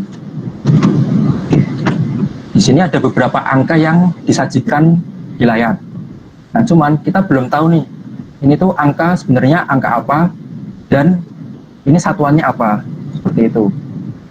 Nah, jadi ini tuh adalah hasil aliran daya yang telah kita lakukan sebelumnya. Di sini kita bisa melakukan sedikit editing untuk kita mengetahui parameter-parameter ini adalah parameter jenis apa.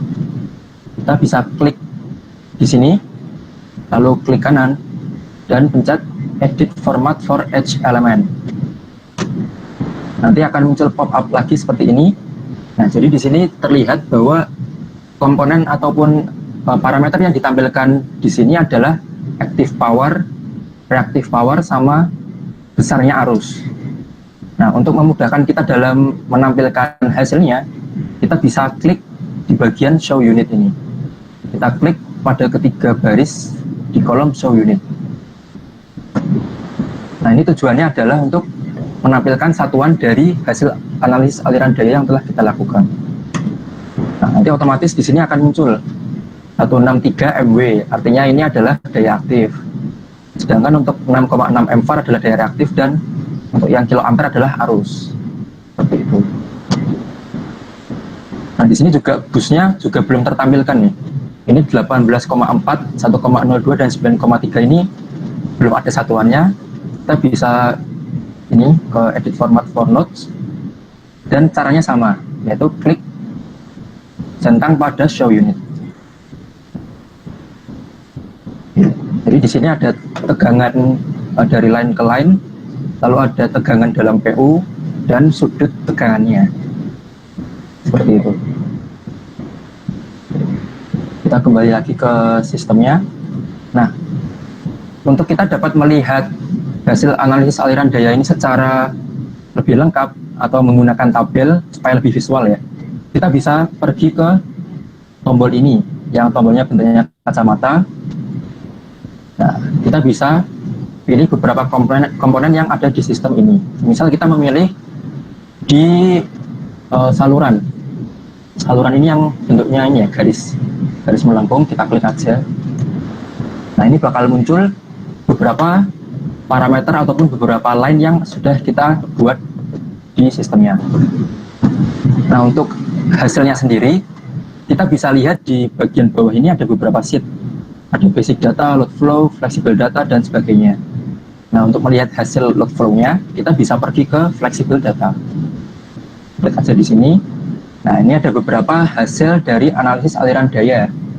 Misal di sini yang berwarna hijau ini ya.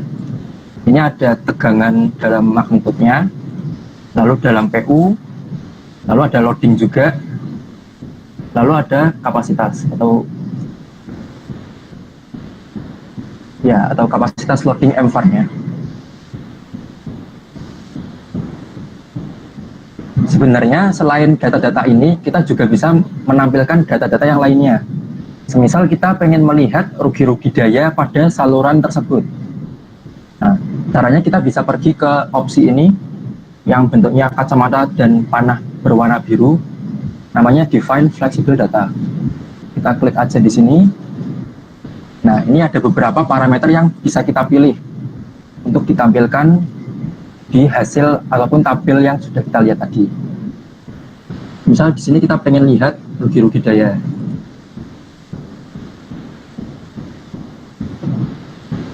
Nah, di sini kita bisa lihat di bus result ada losses ya. Losses, ada losses reactive power dan banyak lagi. Misal kita pilih yang ini, loss paid down bus 1.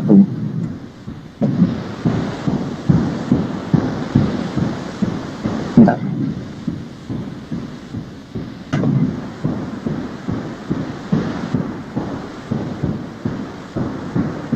Oh, mohon maaf. Ini ternyata untuk prosesnya ada di opsi ini ya, di load flow, lalu yang bagian paling atas current voltage and power, kita bisa drag sampai bawah. Ini ada beberapa pilihan. Nah, kita pilih lossesnya ini, losses total yang ini. Kita klik, lalu klik OK. Nah, di sini otomatis akan tertampil dari lossesnya masing-masing saluran yang telah kita bikin seperti itu.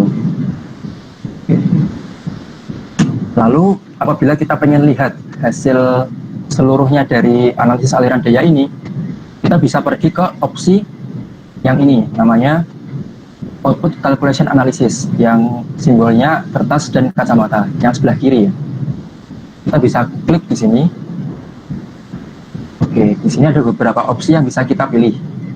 Di sini ada dua ya, Grid Summary, Complete System Report. Nah, semisal kita pengen melihat summary-nya saja atau ringkasan dari analisis aliran dayanya, kita bisa pilih yang Grid Summary. Tapi kalau kita pengen melihat yang hasil lengkapnya, kita bisa pilih yang Complete System Report. Di sini saya coba akan contohkan yang Grid Summary saja ya. Kita klik Execute. Nah, mungkin dari tampilan ini belum muncul sesuatu ya, belum muncul apa-apa. Nah, kita bisa klik tombol ini. Di sebelah kirinya panah berwarna hijau, ada tombol Maximize Output Window. Kita klik ini, maka output window-nya akan lebih besar daripada graphical window-nya. Nah, di sini ada beberapa informasi yang bisa kita cermati. Misal di sini yang paling atasnya ada generation atau pembangkitan. Lalu ada beban, lalu ada grid losses. Nah, tadi kan salah satu tujuan aliran daya adalah mengetahui losses. Nah, dari grid summary ini kita bisa melihat losses dari sistem secara total. Itu. Di sini juga ada install capacity, spinning reserve, dan beberapa parameter operasi yang lainnya. Oke. Nah, mungkin untuk aliran daya cuma sampai situ aja. Terus tadi saya sempat ada pertanyaan sedikit ya di kolom chat, apakah bisa ditampilkan modul untuk pelatihan simulasi yang lainnya, misalkan aliran daya, terus singkat, OPF, RMS, dan sebagainya. Ini ada salah satu shortcut yang bisa kita gunakan. Nah, dari Power Factory yang terbuka ini kita bisa pencet F1. Nah, jadi F1 ini adalah tombol yang digunakan untuk membuka panduan dari Power Factory-nya langsung. Nah, jadi ketika setelah kita memencet F1, kita bakal disuguhi PDF seperti ini, yaitu Power Factory User Manual. Di sini kita bisa mengeksplor sendiri ya, kita butuhnya itu analisis apa, dan kita bisa pelajari secara mandiri di sini. Misal di sini ada load flow, lalu ada short circuit, stabilitas, OPF, dan lain-lainnya. Seperti itu. Oke, mungkin untuk yang aliran daya sampai sini aja. Kalau ada pertanyaan bisa lewat kolom chat ya. Ini saya kembalikan ke moderator. Silakan Mas Bagas. Ya baik, terima kasih buat Mas Chandra. Buat teman-teman semuanya, ini untuk daftar hadir atau link untuk sertifikatnya bisa dicek di kolom chat ya, bagi yang ingin mendapatkan sertifikat seperti itu. Nanti silahkan diisi, nanti akan dikirim ke seperti itu. Nah ini atau bisa di scan barcode yang udah disediain sama panitia seperti itu. Nah tadi kalau nggak ada saya bertanya dulu buat Mas Chandra. Mas tadi kan untuk, kalau saya nggak salah ya tadi, soalnya saya juga sambil ngeliatin chat, kalau saya nggak miss tadi kan udah dikasih contoh ya untuk apa namanya, untuk cloud flow-nya. Nah kalau yang untuk optimal power flow-nya itu atau tadi udah dicontohin belum sih, belum ya? Oke, tadi belum ya sepertinya untuk OPF. Tapi panjang lagi nggak maksudnya? Oh, lumayan sih Mas. Oh, ya udah kalau gitu tadi di, Kayak penjelasan singkatnya aja ya. ya. Nah, jadi OPF itu adalah kepanjangan dari Optimal Power Flow. Nah, Optimal Power Flow ini agak sedikit berbeda dengan Power Flow yang telah kita lakukan sebelumnya. Nah, di Power Factory ini ada salah satu fitur yang namanya OPF itu digunakan untuk melakukan load flow, cuman dengan mempertimbangkan beberapa batasan. Nah, misal kita di situ melakukan setting batasan tegangan ataupun batasan daya reaktif. Nah, selain itu, optimal power flow ini juga memerlukan satu input yang namanya input ekonomik. Nah, jadi kan namanya optimal power flow. Jadi, load flow-nya itu harus optimal dilihat dari sisi teknis maupun dari sisi ekonomi. Seperti itu. Jadi, load flow yang telah dilakukan oleh OPF tadi, hasilnya yang paling optimal dari sisi biaya sekaligus tidak melanggar batasan-batasan seperti tegangan ataupun daya reaktif. Seperti itu, Mas. Mungkin kalau sedikit penjelasan. Oh, ini ada yang bertanya dulu nih, Mas Chandra. Sekarang nanti saya pengen share contoh dari optimal power flow. Selain simulasi yang ada di Dixelen sendiri, ada lagi nggak ya, Mike? Yang nggak selain simulasi yang ada di Dixelennya sendiri, ada lagi nggak? Oh nggak, maksudnya selain simulasi yang ada di Dixelennya sendiri, ada lagi nggak? Mungkin Mas Dika bisa lebih dijabarin lagi, Mas, pertanyaannya. Sambil nunggu, coba lihat. Untuk kalau ada yang lain yang ingin bertanya silahkan ya. Nah ini saya ada contoh dari OPF buat teman-teman yang bertanya. Ini ada contoh hasil dari OPF. Ini yang bertanya terkait OPF. Mungkin perbedaan simpelnya seperti ini ya Mas ya. Ini yang bagian kiri ini sebelum OPF, kelihatan nggak sih? Kelihatan, Mas. Iya. Nah ketika sesudah dilakukan optimal power flow, nanti akhirnya ada perbedaan seperti itu. Ini aja contohnya untuk jumlah totalnya seperti ini.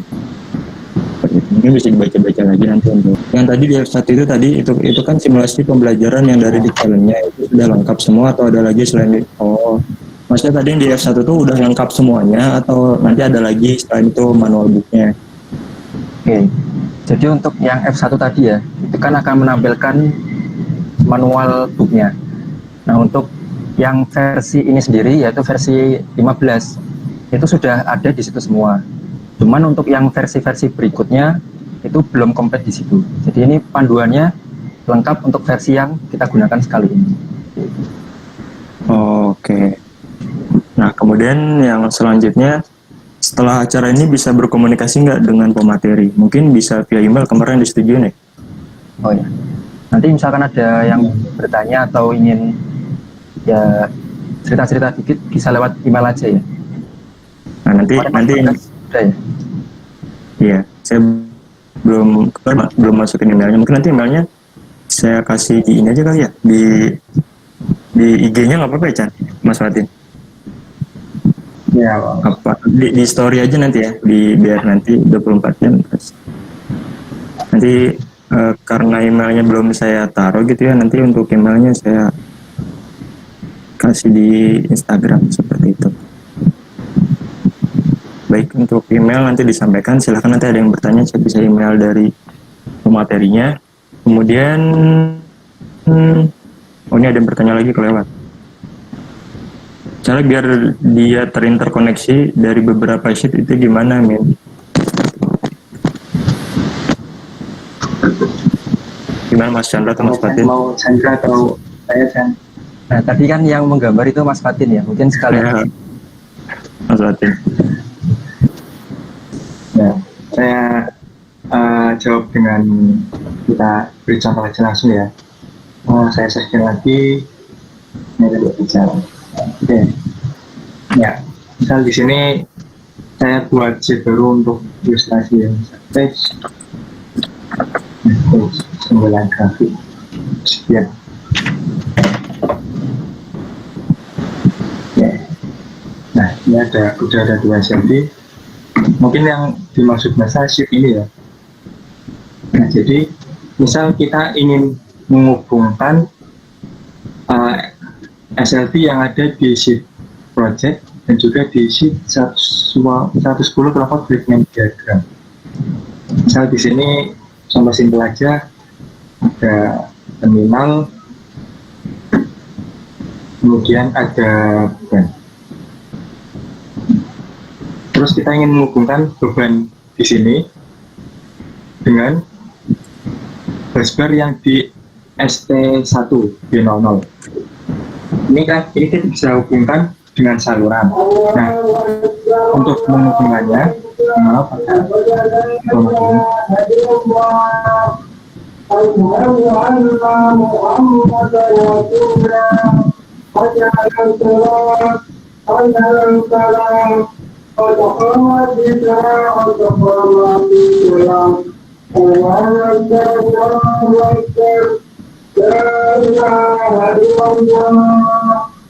ya, jadi untuk menghubungannya ini kita copy dulu yang misal yang ini ST1 B00 di kanan, copy, kemudian kita ke data project. Nah, di sini untuk paste-nya ini jangan pakai Ctrl V, tapi kita pakai klik kanan, kemudian paste graphic only. Jadi bedanya paste biasa dengan yang graphic only, kalau graphic only dia hanya akan menempel apa ya, kayak grafiknya aja, tidak dengan data-datanya. Jadi ada 2 grafik tapi masih 1 data. Kalau paste biasa dia akan bikin numpuk 2 busbar yang baru. Jadi misal yang ST1B00 nanti kalau pakai paste biasa dia akan copy misal ST1B00 salin atau 1, jadi kayak beda bus gitulah. Kalau pakai paste graphic only dia masih sama ST1B00, cuman letaknya itu di beda sheet gitu. Kita panggil lagi ke kanan, copy, ini paste graphic only. Nah, terus misal kita hubungkan dengan saluran gitu, ini dari sini, oke, ke sini. Nah, ini secara tidak langsung ini beban yang ada di sini akan terhubung ke ST10B00. Gitu Mas. Sip. Nah, tadi mungkin ini pertanyaan dari Chris Lord ini ya. Ya, Min, maksudnya dari beberapa project. Mungkin dari beberapa project terus dijadikan satu gitu, mungkin pertanyaannya.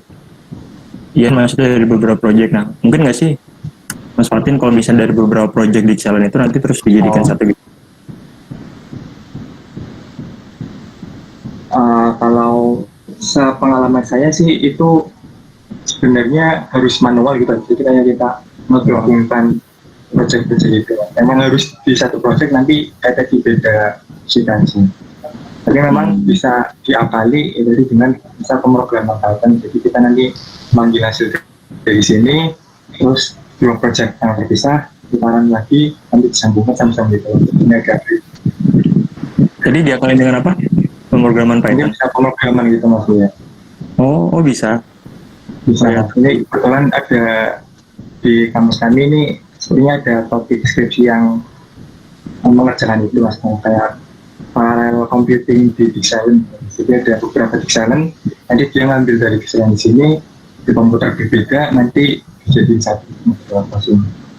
Oh, tapi kalau Mas Fatin sendiri berarti untuk tugas akhirnya tadi Profactory, tapi menggunakan pemrograman Python juga gitu?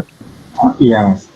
Ya kalau di skripsinya saya itu hanya untuk otomasinya aja gitu. Jadi otomatis mengganti parameter gitu. Oh, Terus skenario satu parameternya ini, skenario dua parameternya ini. Jadi nggak ngeklik parameter satu gitu. oke, sip, sip. Ini lagi. Mas ada link downloadnya? Ada link downloadnya untuk materinya tadi udah di-share ya di atas. Coba nanti di-share lagi di bawah. Terus selanjutnya, kalau untuk analisa short circuit dari pembangkit sampai ke beban bisa nggak buat single line diagram aja? Maksudnya minta tolong gitu? Atau ini maksudnya nanya bisa gitu ya? Cuma kalau misalnya dicontohkan kayaknya agak panjang lagi, mungkin nanti kalau memang ada di sesi berbeda seperti itu ya. Karena untuk simulasi short circuit itu agak panjang lagi Mas ya. Mas Fatin, kalau simulasinya singkat Mas, oh singkat, bisa dicontohin berarti? bisa. Oh ya, silakan kalau bisa.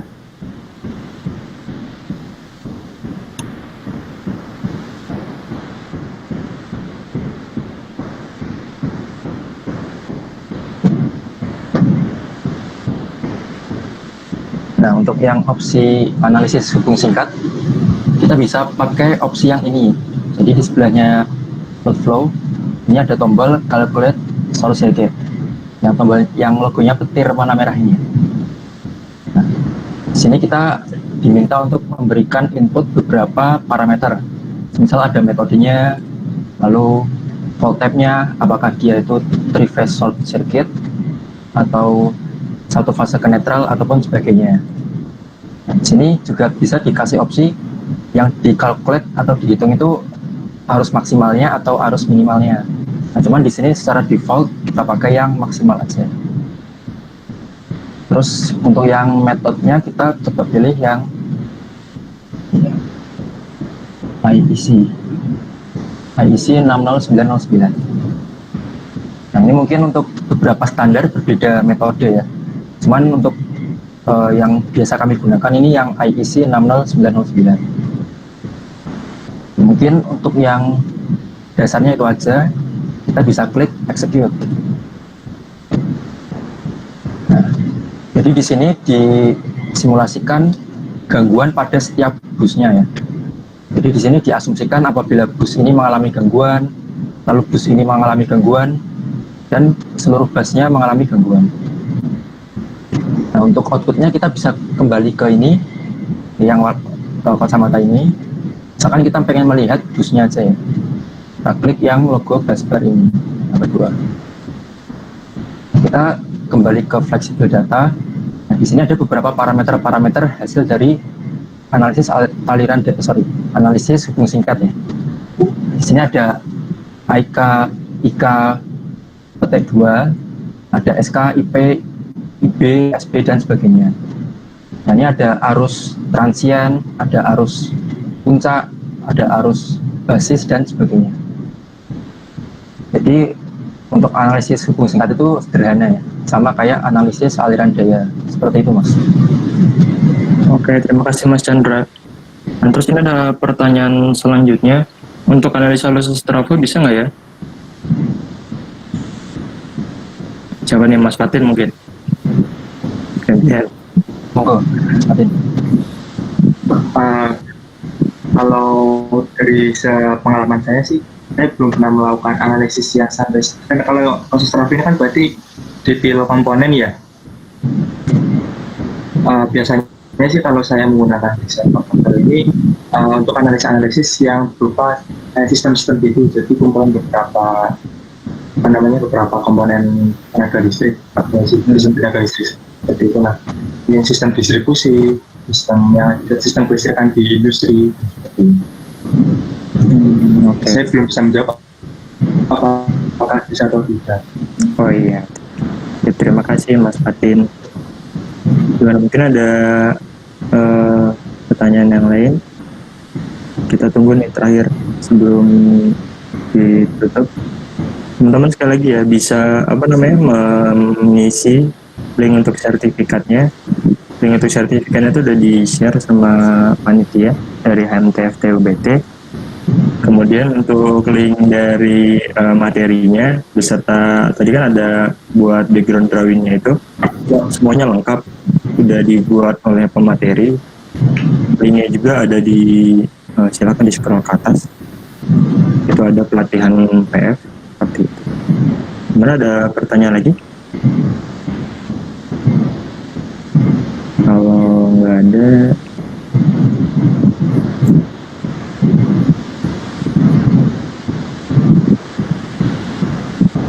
nggak ada ya.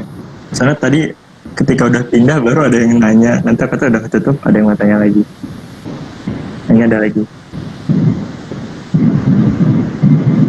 Untuk GI, untuk gardu induk, aplikasi Dixel ini apakah bisa digunakan? Ya, mau manfaatnya sama Chandra. Maksudnya untuk simulasi di gardu induk mungkin ya? Ini secara umum bisa, Mas. Jadi kan kalau gardu itu kan komponennya biasanya bus, lalu ada trafo sama beban. Nah, karena di Power Factory ini tadi kita sudah sempat melakukan aliran daya ya. Seperti yang tadi digambarkan Mas Fatin kan, itu digambarkan beberapa gardu induk, sama ada grid PLN atau grid utility.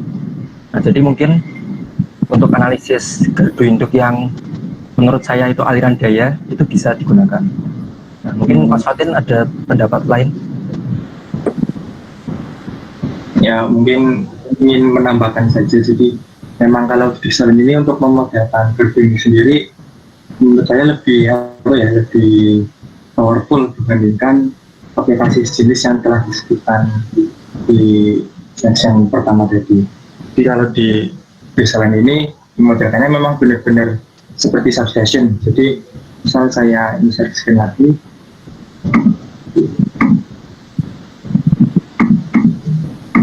bagikan. Nah, di sini kan ini yang saya kotak-kotak ini dia adalah representasi dari substation atau gardu induk. Misal kita ini mau dibelokkan, edit substation, maaf. So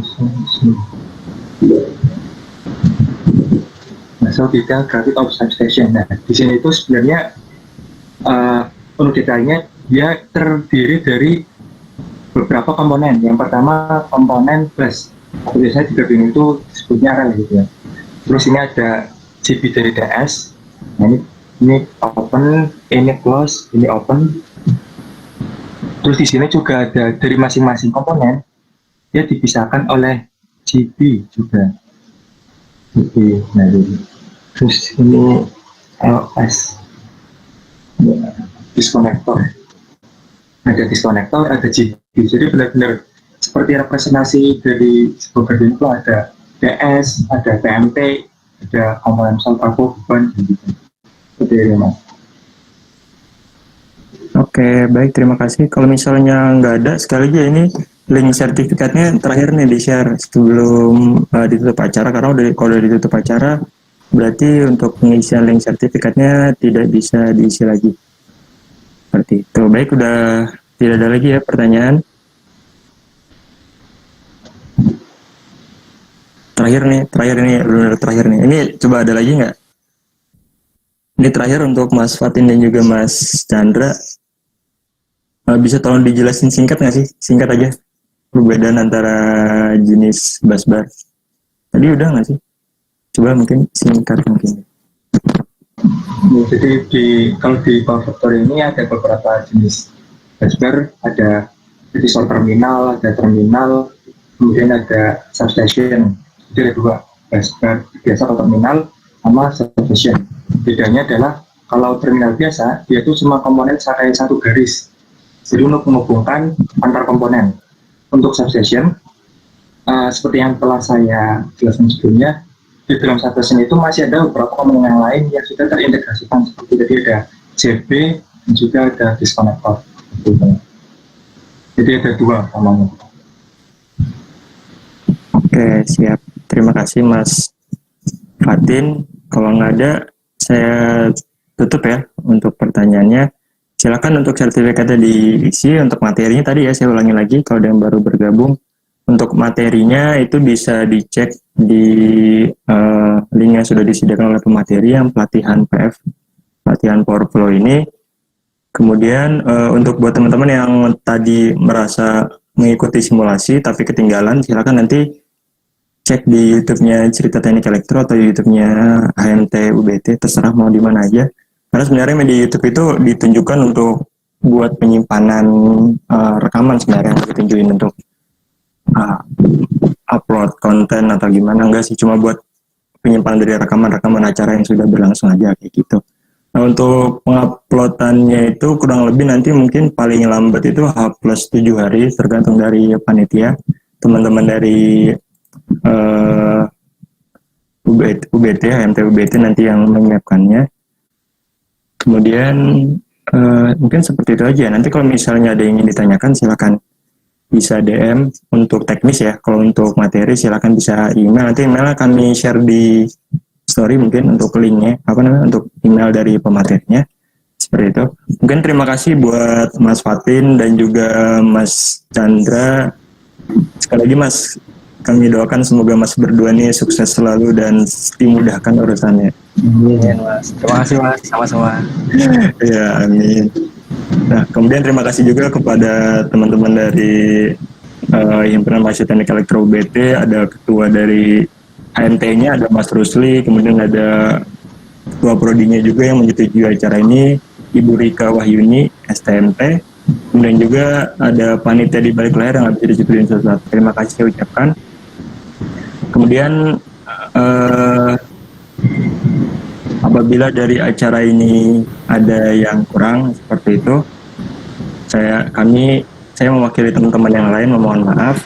Apabila ada kata-kata yang salah, kami juga memohon maaf. Terima kasih buat teman-teman semua yang sudah ikut berpartisipasi. Silakan diisi file sertifikatnya. Terima kasih. Assalamualaikum warahmatullahi wabarakatuh. Selamat siang.